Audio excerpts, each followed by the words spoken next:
Skill ইন্ডিয়ার একটা report অনুযায়ী যেটা আমরা দেখতে পাচ্ছি যে সাধারণ বিএসসি বিএ বা বিকম করা স্টুডেন্টদের তুলনায় পলিটেকনিক ডিপ্লোমা বা আইটিআই করা স্টুডেন্টদের কিন্তু চাকরির সুযোগটা অনেকটা বেশি, অলমোস্ট 70%।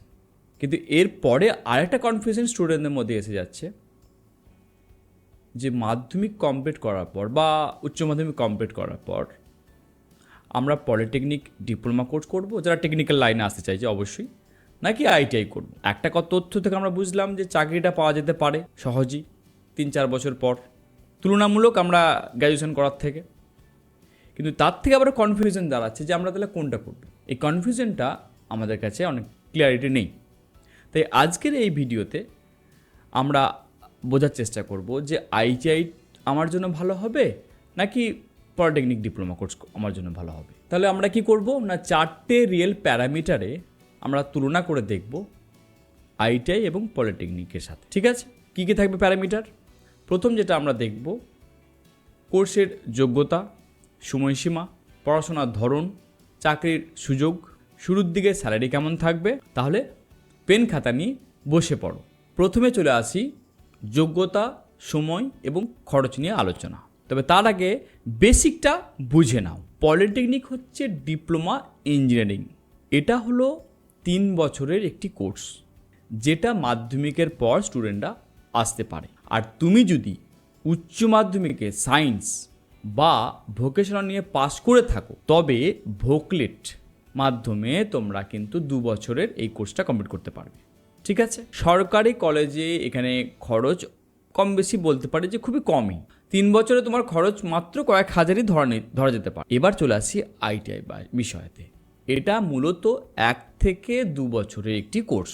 এখানে দুটো গ্রুপে সিস্টেম করা থাকে, একটা হচ্ছে এম গ্রুপ আর একটা হচ্ছে ই গ্রুপ। এম গ্রুপ হচ্ছে যে যেটা হচ্ছে মাধ্যমিক পাস করার পর, আর ই গ্রুপ যেটা 8 কমপ্লিট করার পর। এখানেও কেউ যদি সরকারিতে চান্স পেয়ে যায় খরচ নামমাত্রই। তাহলে আমরা 2 জায়গাতে একটা জিনিস দেখতে পেলাম, যদি আমরা সরকারি জায়গায় সুযোগ পেয়ে যাই খরচ অনেক কম। যদি প্রাইভেটে ভর্তি হতে হয়, তার মানে আমরা যদি পলিটেকনিকে প্রাইভেট যদি যাই বা আমরা যদি দেখি যে আইটিআই প্রাইভেটে যাই, এখানে কিন্তু খরচের রেঞ্জটা একটু আলাদা হয়। আইটিআইয়ের ক্ষেত্রে 15,000 থেকে 50,000 টাকা খরচা আছে প্রতি বছর, আর পলিটেকনিকের ক্ষেত্রে এটা খরচা আছে 30 থেকে 80,000 টাকা প্রতি বছর। চলে আসি এই দুটো ফিল্ডের মধ্যে কাজের বৈশিষ্ট্য কী আছে, কাজের ধরন কেমন কী। কারণ ম্যাক্সিমাম স্টুডেন্ট কাজের প্রোফাইলটাই বোঝে না যে পরবর্তীকালে তাদের কাজ কী হবে। পলিটেকনিক যারা পড়াশোনা করবে তারা বিশেষত সুপারভাইজারি লেভেল বা জুনিয়র ইঞ্জিনিয়ারিং লেভেলের কাজ করবে। এই পোস্টের জন্য এখানে বিশেষত যেটা পড়ানো হয় 70% থিওরি থাকবে আর 30% প্র্যাকটিক্যাল থাকে। মানে পরবর্তীকালে কি হয়, ড্রয়িং বোঝানো, ম্যানেজ করা, টিমকে ম্যানেজ করা, এই সকল কাজগুলো কিন্তু পলিটেকনিক ইঞ্জিনিয়ারিং করা স্টুডেন্টদের কিন্তু পরবর্তীকালে কাজের একটা বলতে পারে যে রোল থাকে। এবার আসি আইটিআই যারা করবে তাদের কাজের ধরন কেমন কী হবে।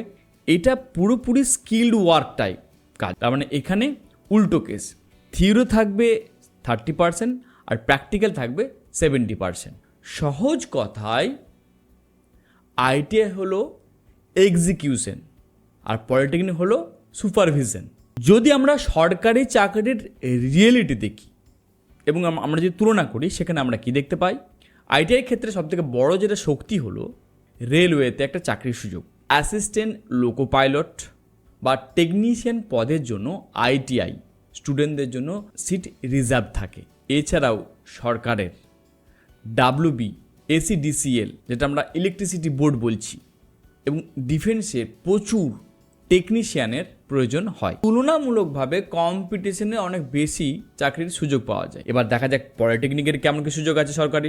পলিটেকনিক পাস করার পর জুনিয়র ইঞ্জিনিয়ার হিসাবে তুমি এসএসসি, জেই, রেলওয়ে, আরআরবি, জেই বা রাজ্য সরকারে পিএসসি, জেই এই সকল এক্সামের জন্য তুমি এলিজিবল হবে। এখানে পোস্টের সম্মান এবং গ্রেড পে কিন্তু অনেক বেশি। কিন্তু মাথায় রাখতে হবে এখানে কম্পিটিশন কিন্তু অত্যন্ত ভয়ঙ্কর, কারণ বিটেক ছেলেরাও এই পোস্টের জন্য কিন্তু ফাইট করবে। চলে আসি এবার প্রাইভেট চাকরি এবং স্যালারি কেমন পাওয়া যায় এই দুটো বিষয়ে।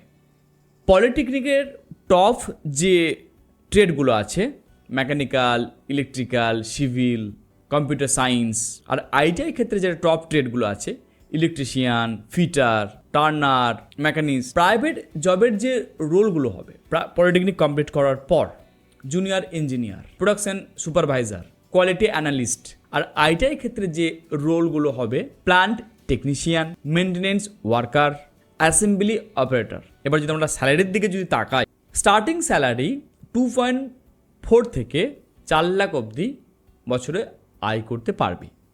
আইটিআইয়ের ক্ষেত্রে স্টার্টিং স্যালারি 1.8 থেকে 3 লাখ প্রতি বছর আয় করতে পারবে। পরবর্তীকালে অভিজ্ঞতা বাড়লে দুই জায়গাতেই কিন্তু স্যালারি বাড়বে। প্রাইভেট জবের ক্ষেত্রে আমরা পলিটেকনিকের গ্রোথটা কিন্তু বেশি দেখতে পাই, কারণ তুমি প্রমোশন পেয়ে ম্যানেজার লেভেলে চলে যেতে পারবে পলিটেকনিক ইঞ্জিনিয়ারিং করলে। অন্যদিকে আইটিআইয়ের ক্ষেত্রে চাকরিটা সহজে পেলেও গ্রোথ কিন্তু সেই লেভেলে একটা সময় পর হবে না। এটা আমার একটা ছোট অ্যাডভাইস হতে পারে তোমার উদ্দেশ্যে। তাহলে শেষ কথাটা কি হবে?